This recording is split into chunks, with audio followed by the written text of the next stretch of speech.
Hai guys, apa kabar kalian semua? Welcome back to Ruang Gelap. Balik lagi dengan aku, Amira. Kalau kalian sering nonton video-video Ruang Gelap atau YouTuber lain yang menceritakan tentang kasus-kasus true crime, kalian pasti sadar seberapa penting, kritis masa-masa kecil anak-anak.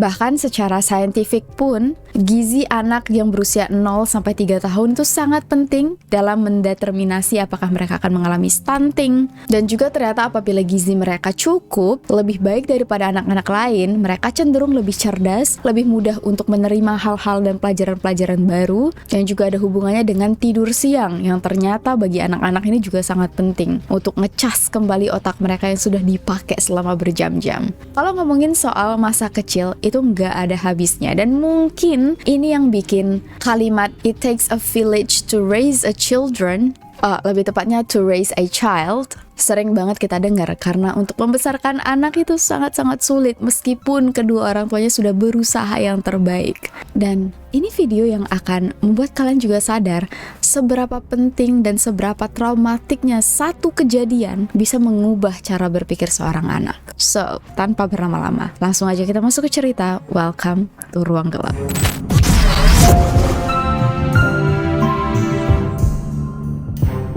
Jack Kenneth Barron lahir di tahun 1962 di Sacramento, California dari pasangan yang bernama Elmore dan Roberta. Tapi dari awal Elmore sang ayah bilang, "Aku ini steril, aku nggak mungkin bisa menghamili wanita. Jadi Roberta, kamu pasti selingkuh dengan laki-laki lain." Dan ini yang membuat Roberta bingung karena dia nggak pernah selingkuh dan dia yakin 100% udah pasti itu anaknya Elmore. Dan dari sinilah pernikahan mereka berdua mulai bermasalah. Siapa sih yang nggak bermasalah kalau misalnya dituduh hamil anak orang lain, ya kan? Dan selama 20 tahun, Elmore cuma pernah melihat Jack, anaknya, sebanyak 3 kali. Jack benar-benar tidak memiliki kasih sayang seperti anak-anak lain. Iya, dia memang dekat dengan ibunya, tapi dari sisi ayah, Jack benar-benar merasa ditinggalkan, tertolak, dan semakin ditolak oleh ayahnya, semakin besar rasa keinginan Jack untuk bisa diterima oleh ayahnya. Elmore, sang ayah, bekerja sebagai salah satu konduktor di perusahaan kereta api. Tiap hari dia sibuk, jarang banget ada di rumah, jarang banget bertemu dengan Jack. Perannya sebagai suami dan ayah tuh hampir tidak ada. Jadi Jack lebih dekat dengan Roberta. Dia benar-benar diasuh oleh Roberta layaknya ibu tunggal. Waktu Jack berusia 13 tahun, Roberta menuduh Elmore punya selingkuhan. Sebenarnya pernikahan mereka bisa bertahan sampai 13 tahun pun itu sudah keajaiban banget ya. Dan akhirnya Elmore pergi begitu aja meninggalkan Roberta dan Jack tanpa ngabarin sama sekali. Bener-bener suatu hari pergi dan gak kembali lagi. Jack yang dari awal sudah merasa tertolak dan sekarang ditinggalkan begitu aja oleh ayahnya, mulai punya obsesi ingin menjadi ayahnya. Mungkin ini cara Jack untuk bisa mendapatkan validasi dari ayahnya. Kalau dia bisa menjadi pria seperti ayahnya, mungkin ayahnya bakal suka sama dia. Jadi Jack berusaha melakukan apapun yang mirip dengan ayahnya. Jack bercita-cita suatu hari kalau dia udah dewasa, dia juga akan kerja di perusahaan kereta api. Ya, supaya dia bisa mirip kayak ayahnya. Meskipun ibunya Roberta benci banget sama suaminya atau ayahnya dari Jack, tapi Roberta mendukung cita-cita Jack. Kehidupan mereka sempat luntang-lantung. Roberta sibuk mencari uang. Untungnya Roberta masih bisa menghidupi Jack dengan cara kerja serabutan, dan suatu hari Roberta bertemu dengan pria yang kemudian menikah dengan dia, dan dari pria inilah Jack mendapatkan nama akhir Barron. So, Jack akhirnya mendapat ayah tiri. Tapi rupanya luka di dalam hati Jack tidak bisa disembuhkan begitu aja. Jack mulai terobsesi dengan seluruh hal yang berkaitan dengan kereta. Mulai dari mainan kereta, puzzle kereta, apapun yang menyangkut kereta, mesin-mesinan, Jack terobsesi. Sejauh ini gak ada yang merasa ada sesuatu yang aneh dengan Jack. Sampai suatu hari dia bertemu dengan wanita bernama Irene Paget. Irene Paget adalah anak bungsu dari keluarga Paget yang sangat-sangat manja, sangat-sangat ramah, dan juga sangat disayang oleh orang sekitar. Gak cuman cantik di luar, dia juga cantik di dalam. Irene sempat menjadi Miss Fallbrook, semacam Miss Indonesia tapi didomisili Fallbrook. Dan karena tumbuh di keluarga cemara, dari kecil Irene sudah punya cita-cita dia juga bakal menjadi seorang istri seperti ibunya yang punya keluarga indah seperti keluarganya. Jadi, waktu Irene lulus SMA, dia langsung nikah dengan pacarnya yang juga berasal dari SMA yang sama. Tapi rupanya impian Irene tidak berujung baik, karena hanya dalam waktu beberapa tahun, pernikahannya kandas. Impian Irene untuk menciptakan keluarga cemara seperti keluarganya, dan juga keluarga kakak-kakaknya yang lain, tidak jadi kenyataan, dan ini membuat Irene benar-benar kecewa dan malu. Irene malu banget karena dia merasa gagal, padahal ini bukan salahnya. Irene juga nggak tahu kenapa suaminya malah memilih wanita lain, padahal dalam hubungan mereka nggak ada yang salah. Irene bersumpah dia udah berusaha banget untuk jadi istri yang baik, tapi ya namanya takdir tadi ya. Apa boleh buat, Irene bercerai, tapi ya takdir berkata lain. Dan karena Irene merasa malu, sedih, keluarganya juga ikut sedih. Mereka benar-benar berusaha untuk mendukung gimana Irene bisa kembali lagi bersemangat hidup. Rupanya Irene sudah punya plan lain. Dia dan salah satu sahabatnya yang bernama Denise memutuskan untuk pindah ke tempat yang jauh lebih besar untuk memulai segalanya dari baru. Dari awal harusnya, dari awal. Jadilah Irene dan Denise pindah ke salah satu bagian di Sacramento. Awalnya mereka tinggal di rumah teman, tapi setelah mengumpulkan uang, setelah sama-sama punya pekerjaan, Irene kerja di restoran, Denise kerja sebagai sekretaris, mereka udah punya gaji, barulah keduanya menyewa apartemen. Nah, di tahun 1986, Denise dan Irene bertemu dengan salah satu teman mereka yang mengenalkan mereka dengan pria bernama Jack Barron. Kebetulan, Jack waktu itu langsung jatuh cinta dengan Irene yang terlihat sangat cantik. Sedangkan Irene yang masih berusaha untuk move on, memutuskan untuk membuka hati meskipun Jack bukan tipe dia. Jack lebih muda 4 tahun, benar-benar bukan tipe yang dicari oleh Irene, tapi Irene yang butuh perhatian, butuh orang lain untuk move on, memberikan Jack kesempatan. Dan Denise yang awalnya ngira gak mungkin Irene dan Jack bareng, kaget karena ternyata pasangan ini justru benar-benar jatuh cinta satu sama lain. Kemudian Denise berpacaran dengan seorang pria yang merupakan teman dari Jack juga. Jadi circle pertemanan mereka ini lumayan kecil, satu sama lain saling kenal. Dan waktu itu Jack kerja di kota yang agak jauh, yang menyebabkan Jack dan Irene harus menjalin hubungan long distance. Untuk mengakali biar mereka sama-sama bisa ketemu terus, Jack nekat untuk selalu tiap weekend datang ke apartemen Irene dan Denise. Jadi kalau bukan gara-gara kerja, Jack pasti ada di apartemen mereka. Dan karena inilah mereka bertiga setuju, gimana kalau Jack pindah aja, tinggal bareng mereka, cari pekerjaan lain yang lebih dekat.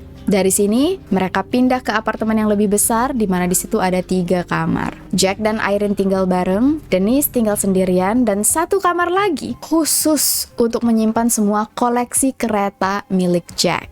Mungkin bagi banyak orang, obsesi Jack terhadap kereta adalah sesuatu yang unik, lucu, tidak berbahaya. Aku sendiri pasti seneng lah kalau punya teman seorang kolektor yang benar-benar serius mengoleksi barang sampai punya kamar sendiri untuk nyimpen barang-barang koleksinya. Tapi yang nggak diketahui oleh orang-orang, obsesi yang dimiliki oleh Jack berasal dari luka yang dia miliki tentang ayahnya, yang nanti bakal kita bahas. Nah, setelah beberapa tahun pacaran, Irene dan Jack memutuskan untuk menikah. Mereka menikah di rumah Roberta, ibunya Jack. Dan untuk pertama kalinya, keluarga Irene bertemu Jack di hari pernikahan. Jadi selama ini mereka nggak pernah ngeliat Jack itu bentuknya kayak gimana. Barulah pas menikah, melihat, oh ini Jack yang bakal jadi suami baru Irene. Keluarga Irene ternyata gak terlalu suka dengan Jack. Alasan pertama mereka, karena Jack bener-bener enggak tipe Irene banget. Sama dengan apa yang dipikirin oleh Denise. Tapi Irene kelihatan bahagia banget. Dan bagi keluarga Irene, nggak peduli Jack bentukannya gimana, selama Irene bahagia. Kalau memang Jack bisa membuat Irene bahagia, ya udah, pasti pernikahan ini mereka restui. Sedangkan Roberta sayang banget dengan Irene. Dia dapat menantu yang luar biasa cantik, luar biasa baik, dan benar-benar kelihatan tulus banget menyayangi Jack. Nah, di awal pernikahan, hubungan Jack dan Irene kelihatan baik-baik aja. Tapi mulai keluar nih belang Jack. Semenjak menikah, Jack mulai jadi pemarah, mulai suka mengontrol. Mulai dari apa yang Irene pakai, siapa temen yang dia temui. Waktu itu kondisi finansial mereka berdua ini sama-sama sangat pas-pasan. Tapi Jack tidak mau stop ngumpulin koleksi keretanya yang lumayan mahal. Tapi awalnya Irene masih bisa mengontrol hidupnya. Dia masih berani untuk speak up, berani untuk menyampaikan pendapat bahwa dia ngerasa apa yang diminta oleh Jack tidak adil. Dan Jack untungnya mau mendengar. Jadi awalnya meskipun ada masalah, tapi keduanya masih bisa berkompromi. Nah, Irene lalu melahirkan anak pertama mereka yang diberi nama Jeremy. Semenjak Jeremy lahir, Jack nggak bisa diomongin sama sekali. Entah kenapa Jack berubah banget. Emang awalnya udah berubah, tapi kali ini jauh lebih parah. Yang dirasakan oleh Irene, Jack kayaknya ngerasa Jeremy ini beban, bukan anak yang seharusnya mereka sayangi, tapi benar-benar beban yang seharusnya tidak mereka miliki. Dan harusnya Jack berterima kasih, meskipun mereka keluarganya masih benar-benar kekurangan, tapi mereka dapat banyak bantuan dari Roberta, dari keluarga Irene, sampai mereka bisa menyewa satu rumah dengan 3 kamar tidur yang sejujur-jujurnya harganya nggak masuk akal kalau dibandingkan dengan pendapatan mereka setiap bulan. Belum lagi hobi koleksi kereta Jack yang sangat mahal. Setahun setelah Jeremy lahir, mereka punya anak lagi yang bernama Ashley. Bagi Irene, ini adalah keluarga yang dia idam-idamkan. Kalau bisa, dia punya lebih banyak anak. Karena dari awal dia emang pengen punya keluarga cemara, bahagia, yang rame gitu kan. Tapi bagi Jack, ini nambah beban. Jack sehari-harinya bekerja sebagai salah satu petugas karyawan di supermarket kecil-kecilan, terseok-seok menafkahi anak-anak dan istrinya. Irene yang melihat hal ini merasa juga harus ikut membantu. Dia mikir, kira-kira bisnis apa yang bisa dia jalankan sembari tetap bisa menjaga anaknya. Irene yang cerdas dapat ide. Gimana kalau dia buka usaha penitipan anak di rumahnya? Soalnya dia ngeliat tetangga sekitar itu banyak yang masih muda-muda, masih punya anak-anak kecil dan hampir semuanya pada kerja. Banyak yang butuh pengasuh anak. Irene mulai memberitakan ke orang-orang dia buka jasa penitipan anak. Siapapun yang kerja yang mau nitipin anak, silahkan drop aja anak mereka di rumah. Dan mumpung mereka sama-sama tetangga kan saling kenal ya. Jadi daripada nyari babysitter lain, kenapa nggak langsung titipin aja ke tetangga yang bener-bener dikenal. Dan Irene punya image yang bagus banget di kalangan tetangga. Para tetangga ini nggak terlalu kenal Jack karena Jack bekerja di jam-jam shift malam. Jack jarang bersosialisasi karena pulang ke rumah itu hanya di siang hari. Berhubung semua orang percaya dengan Irene, banyaklah tetangga sekitar yang sering menitipkan anak-anaknya di rumah. Biasanya sekitar jam 7 pagi sebelum mereka pergi kerja, mulai ngedrop anak-anak mereka ke rumah Irene. Dan biasanya Irene masih sendirian karena Jack belum pulang dari kerja. Belum lagi, anak-anak tetangga juga seneng main dengan Jeremy dan Ashley. Jadi ya, cocok banget lah. Lalu sebuah insiden terjadi. Pada tanggal 7 Juni 1992, Christina, salah satu tetangga yang biasa menitipkan anaknya di rumah Irene, merasa bingung. Pagi itu dia udah ngetok rumah berkali-kali, nelpon Irene berkali-kali, tapi nggak kunjung ada jawaban. Sedangkan dia sendiri nih harus udah sampai kantor sebelum jam 8. Jadi dia bingung, anaknya mau dititipin ke siapa? Biasanya kalau Irene memang ada urusan, nggak bisa ngasuh anak, dia pasti ngabarin seenggak-enggaknya sehari sebelum. Tapi ini benar-benar gak ada kabar sama sekali, tiba-tiba gak bisa dihubungin. Jadi Christina sempat panik. Beruntung ada salah satu teman Christina yang bisa bantu jagain anak. Begitu temannya Christina tadi datang ke rumahnya untuk jagain anaknya, Christina pergi ke tempat kerjanya. Tapi ya, di tengah jalan, Christina ini merasa sangat khawatir karena hubungannya dengan Irene tuh bukan sekedar nitipin anak aja, tapi juga berteman. Nah, dia cuma mikir aja, Irene kemana? Apakah sakit? Apakah tiba-tiba ada sesuatu yang sangat penting sampai dia ninggalin rumah begitu aja tanpa ngabarin? Sepanjang perjalanan ke kantor, si Christina nelponin berkali-kali dan gak diangkat terus. Entah kenapa dia punya firasat gak enak. Si Christina putar balik. Dia samperin lagi rumah Irene, dia ketuk ngetok, dia panggil-panggil, dan dia intip dari jendela-jendela samping. Bener-bener dia liatin banget, kira-kira ada orang nggak di rumah. Dia panggil-panggil, dan waktu dia masuk ke bagian belakang rumah, ke bagian jendela di sisi-sisi belakang, dia ngelihat ada yang jalan. Ini bukan horor ya guys, ada yang jalan. Dan dia sadar itu Jeremy, anak pertama Irene dan Jack yang berusia 4 tahun. Christina langsung ngetok-ngetok jendela, berusaha untuk menarik perhatian Jeremy. Dan untungnya Jeremy sadar, dia ngelihat Christina di pintu, dia samperin dan diajarin lah oleh Christina gimana caranya untuk ngebuka pintu geser yang ada di bagian belakang rumah. Begitu pintu geser berhasil dibuka, Christina masuk, dia ngelihat di situ ada Jeremy dan Ashley yang nangis-nangis, dan mereka ngomong ke Christina, mereka nggak bisa bangunin ibu mereka. Christina masuk ke dalam kamar, dan di situ dia ngelihat Irene dalam keadaan masih terlentang di atas kasur, tapi wajahnya ditutupi oleh bantal. Begitu bantal diangkat, wajah Irene diam, kaku, matanya terbuka tapi pupil matanya mengecil. Berkali-kali dibangunin, gak ada refleks, respons, badannya udah dingin. Christina sadar Irene kayaknya udah lewat. Dia telepon 911 dan disuruh untuk memberikan CPR. Kebetulan waktu itu kondisi tangan Irene itu salah satu tangannya menutupi bagian dada. Waktu Christina berusaha untuk mengangkat biar dia bisa ngasih CPR, tangannya ini udah kaku. Dan dalam hitungan 4 menit, ambulans langsung datang. Dan petugas paramedis yang datang mengatakan Irene sudah meninggal dan mungkin sudah lebih dari 6 jam. Karena kalau dilihat dari kondisi jenazah yang sudah ada rigor mortis atau pengendapan di bagian tubuh terbawah, karena posisi Irene waktu itu berbaring, jadi rigor mortis atau pengendapan darahnya itu berada di bagian belakang tubuh, yang biasanya mulai terjadi paling tidak setelah 4 jam kejadian meninggal. Nah, waktu itu nggak ada yang tahu apa penyebab Irene meninggal.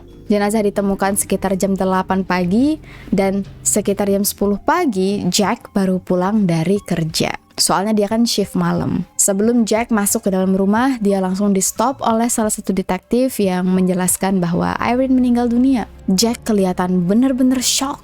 Dia hampir jatuh. Dan dia bingung, emangnya Irene kenapa bisa sampai meninggal? Dan ini menjadi pertanyaan dan misteri bagi semua orang. Pihak paramedis waktu itu tidak bisa memberikan penjelasan atas kematian ini. Jadi mereka menelpon petugas kepolisian dan juga ahli patologi untuk melakukan pemeriksaan. Takutnya Irene meninggal karena kejahatan.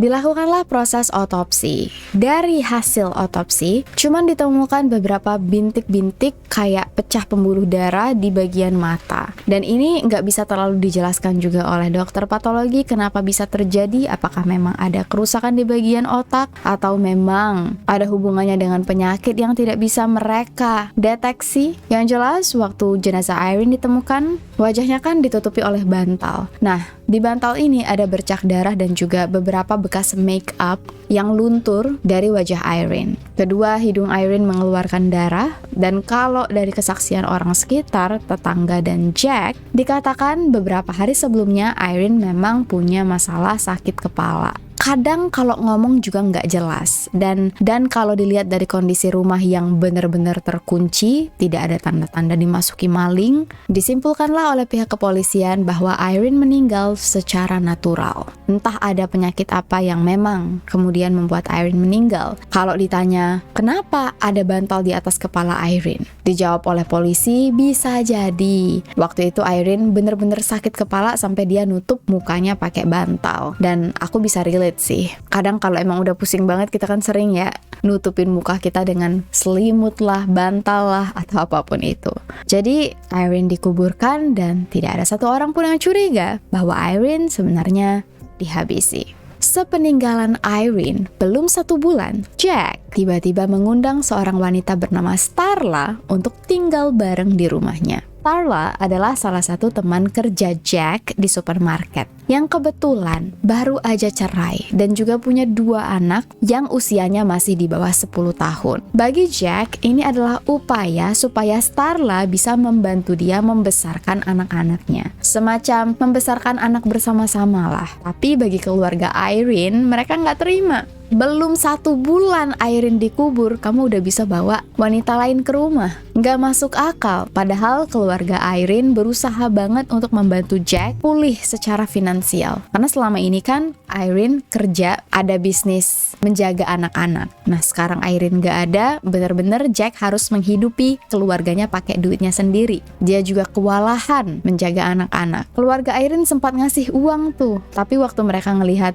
Starla masuk ke rumah Jack menjadi pengganti Irene, hati mereka berat. Mereka nggak percaya kalau Jack dan Starla cuman teman biasa. Jujur, kedatangan Starla sebenarnya sangat membantu Jeremy dan Ashley karena ayah mereka nggak bisa diharapkan. Ayah mereka nggak tahu gimana caranya membesarkan anak.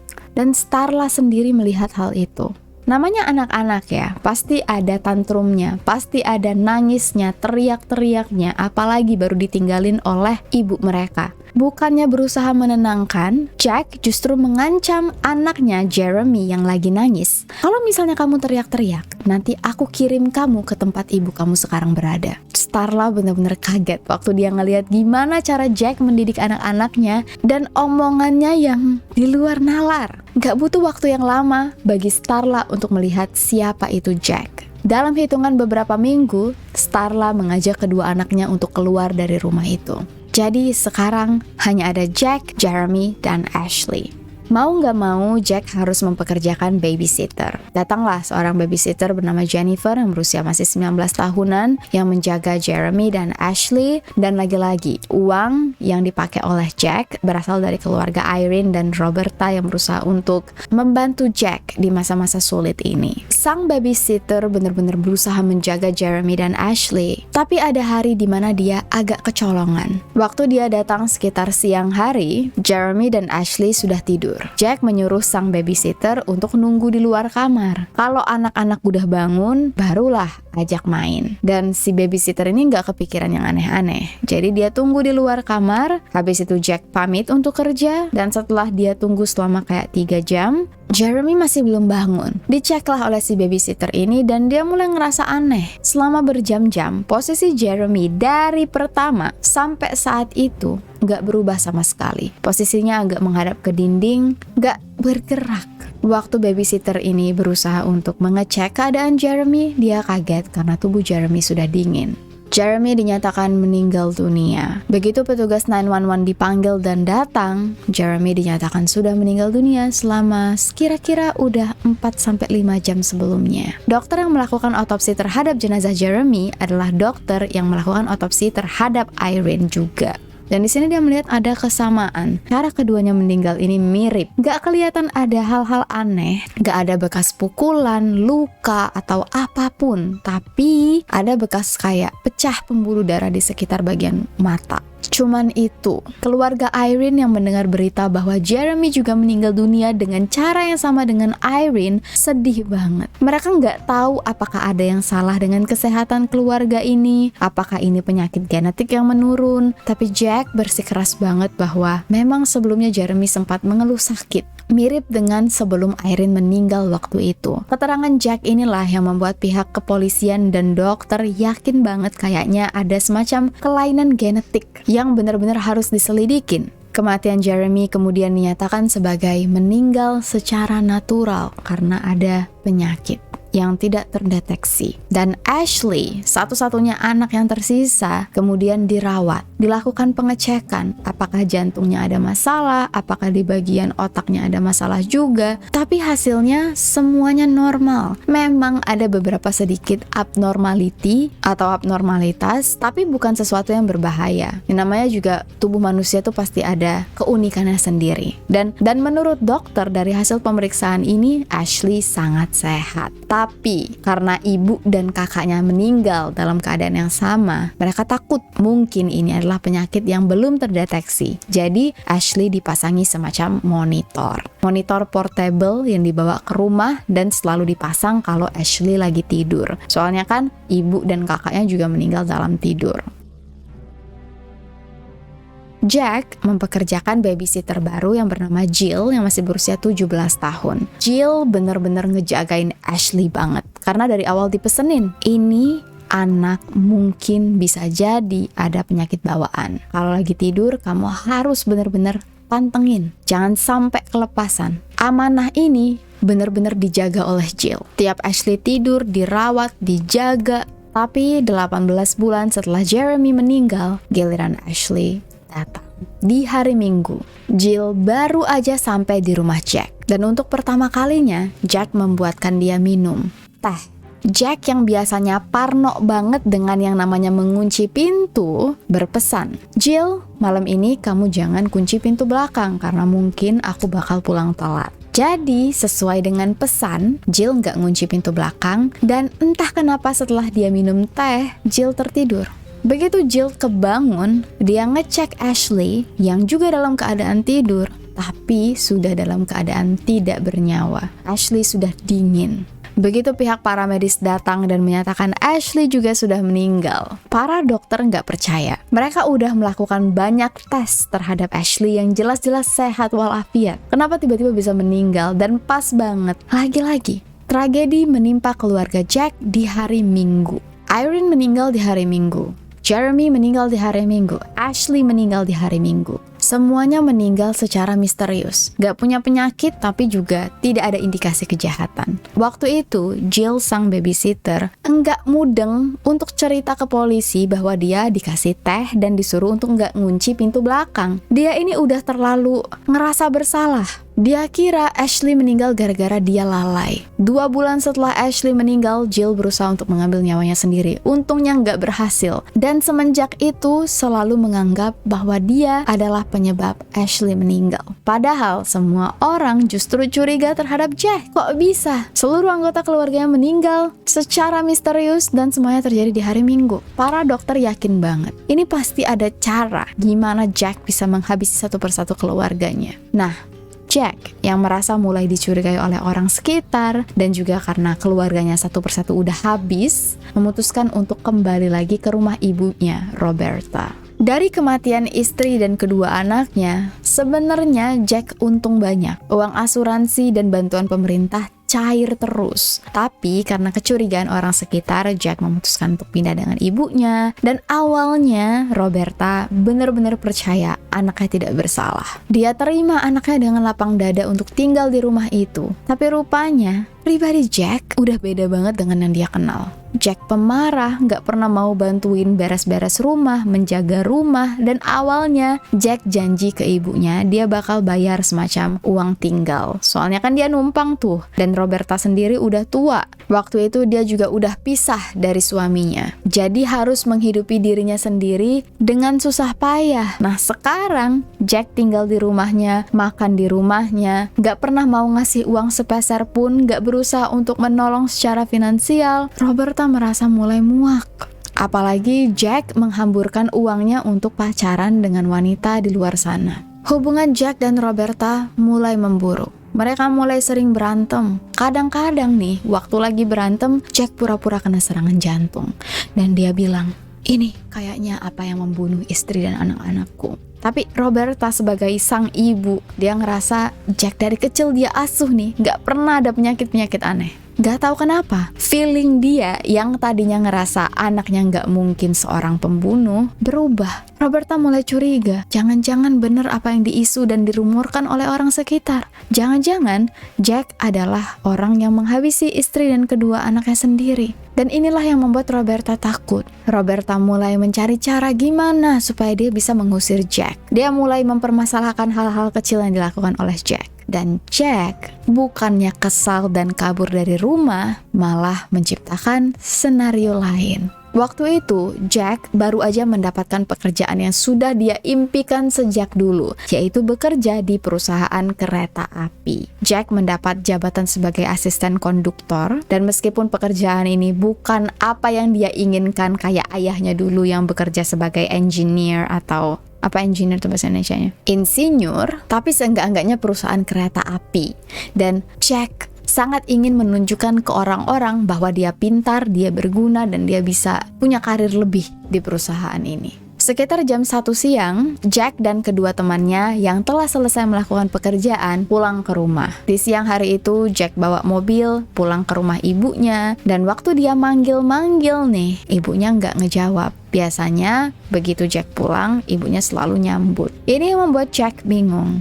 Dan waktu dia masuk ke dalam kamar ibunya, dia ngeliat ibunya sudah dalam keadaan terlentang di atas kasur, tapi dalam posisi agak terbalik. Jadi bagian kepala ibunya justru terbaring di bagian kasur kaki, bagian kaki kasur.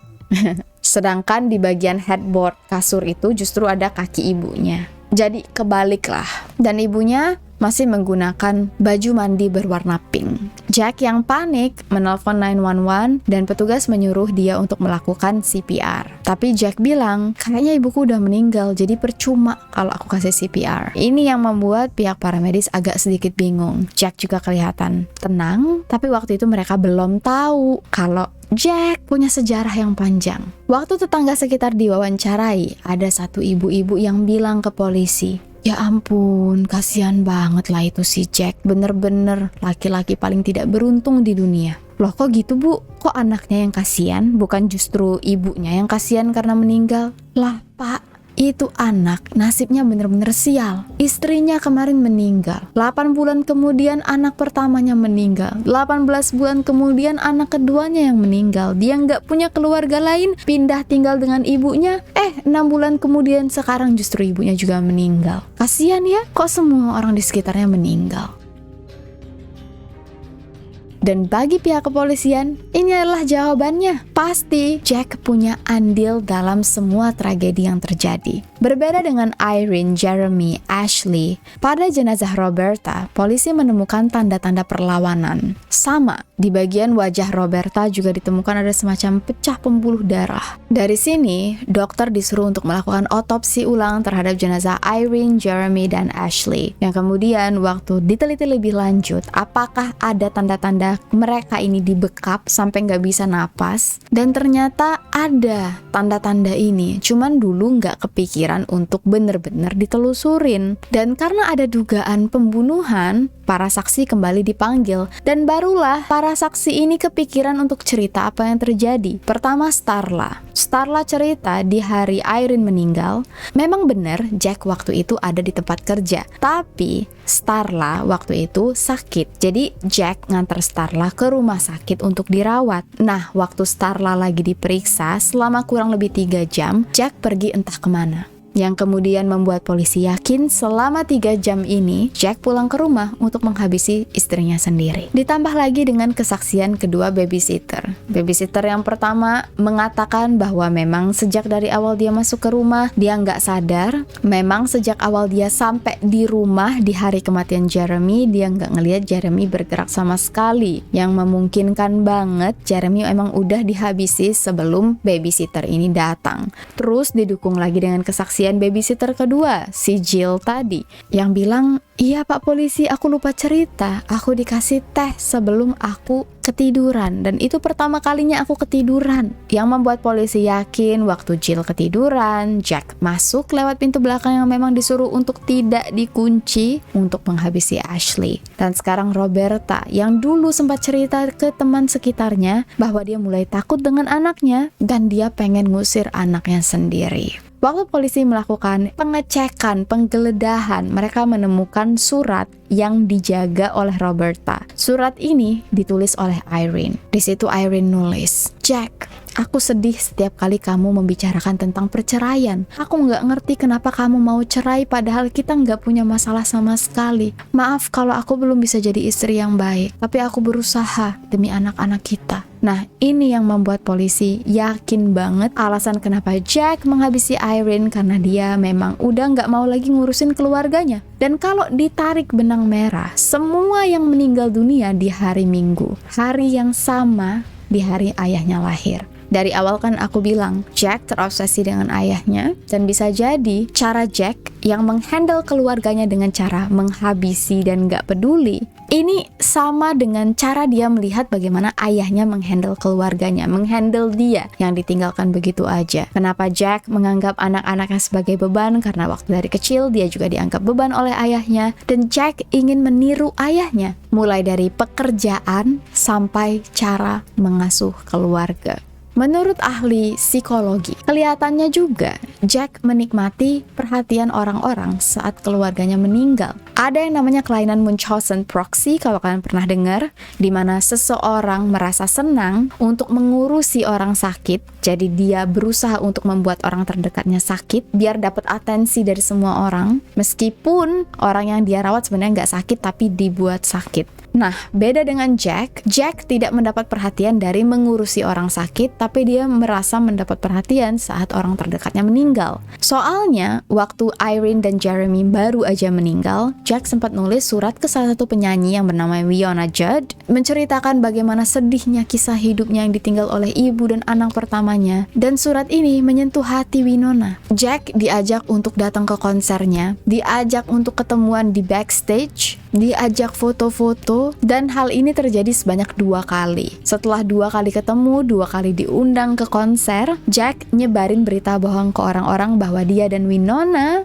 punya hubungan khusus. Dan setelah secara positif pihak dokter mengatakan bahwa Irene, Jeremy, Ashley, dan Roberta menunjukkan tanda-tanda mengalami pembekapan, Jack Barron akhirnya ditangkap. Pada tanggal 18 Maret tahun 2000, Jack di pengadilan mengaku tidak bersalah. Sampai detik ini, dia masih mempertahankan kesaksiannya bahwa dia bukan pelaku. Tapi dari semua kesaksian orang-orang sekitar dan kejanggalan yang sangat janggal, kok bisa semua orang yang dekat dan tinggal sama dia meninggal dunia tanpa punya penyakit apapun, membuat juri dan hakim yakin dan percaya bahwa bukti-bukti sudah cukup jelas, terutama pada tubuh Roberta, yang memperlihatkan ada tanda penolakan, usaha untuk melawan seseorang. Jadi Jack dinyatakan bersalah atas kasus pembunuhan Irene, Jeremy, dan Roberta. Tapi untuk kasus Ashley, Jack tidak dijerat hukuman apapun karena pihak polisi dan kedokteran tidak punya bukti bahwa Ashley dibekap. Dari hasil pemeriksaan, benar-benar gak ada tanda-tanda pada jenazahnya. Jadi kita juga tidak tahu alasan kenapa Ashley bisa meninggal. Apakah memang karena dibekap, tapi karena anak ini masih kecil, masih 2 tahun, makanya gak menunjukkan tanda penolakan. Kalau dari pemeriksaan toksikologi, sama sekali gak ada racun di tubuh keempat jenazah ini. So, ya, semua orang yakin banget di sela-sela waktu yang dibuat oleh Jack yang sangat teratur, Jack menghabisi anggota keluarganya dengan cara membekap mereka. Dan ini adalah akhir dari kasus tragedi keluarga Barron. Benar-benar semuanya berasal dari obsesi untuk menjadi sang ayah. Sosok yang tidak pernah dia dapatkan sejak dari kecil. Sampai di sini dulu cerita kita pada kali ini. Apa pendapat kalian tentang kasus yang jujur? Di awal cerita, aku bersimpati dengan Jack. Tapi setelah mengetahui apa yang dia perbuat, ada banyak banget orang di luar sana yang juga tidak mendapatkan kasih sayang dari keluarga mereka, tapi tumbuh menjadi orang baik. Kita nggak bisa membenarkan apa yang dilakukan oleh Jack. Dan mungkin tugas kita sekarang, nantinya, kalau kita punya anak atau kalau kita sudah punya anak, benar-benar jaga anak-anak kita. Terutama saat mereka masih kecil. Karena ini adalah golden age mereka, yang bakal membentuk sosok pribadi mereka. Ya, meskipun memang nggak mudah. I'll see you guys very soon in the next video. Semoga kalian semua baik-baik aja, sehat-sehat terus, dan semoga selalu suka untuk mengikuti Ruang Gelap. Please take care, stay safe, and stay alive.